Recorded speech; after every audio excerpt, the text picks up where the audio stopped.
Hi friend, welcome to our channel friends. ఇవాల్టి వీడియోస్లో కొత్త ఆసరా పింఛన్దారులకైతే ఒక గుడ్ న్యూస్ రావడం అయితే జరిగింది ఫ్రెండ్. ఆ అప్డేట్ ఏంటో మనం ఇప్పుడు ఈ వీడియోలనైతే తెలుసుకుందాము.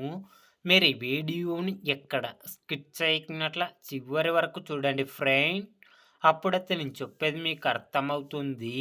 అలాగే వీడియో నచ్చితే ఒక లైక్ చేసి ఇంతవరకు మన ఛానల్ సబ్స్క్రైబ్ చేయని వాళ్ళు వెంటనే సబ్స్క్రైబ్ అయితే చేయండి ఫ్రెండ్.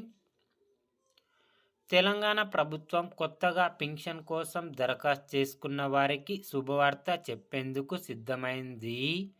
త్వరలోనే కొత్త పింఛన్ కోసం అర్హులను ఎంపిక చేయనున్నారు. ఈ మేరకు రాష్ట్ర ప్రభుత్వం ఇప్పటికే కసరత్తులు చేయడం ప్రారంభించినట్లు తెలుస్తుంది. రాష్ట్ర వ్యాప్తంగా కొత్త ఆసరా పింఛన్ల కోసం 10 లక్షలకు పైగా దరఖాస్తులు వచ్చాయి. ఎన్నికల హామీలో భాగంగా దరఖాస్తుదారులను ఆదుకునేందుకు ప్రభుత్వం వేగంగా అడుగులు వేస్తోంది. నిజమైన లబ్ధిదారులను ఎంపిక చేసే ప్రక్రియపై సీరియస్గా ఫోకస్ పెట్టింది. ప్రభుత్వం ఇప్పటికే 11 రకాల పింఛన్లు అందిస్తుంది. దీని ద్వారా మొత్తం 42 లక్షల మంది లబ్ధి పొందుతున్నారు.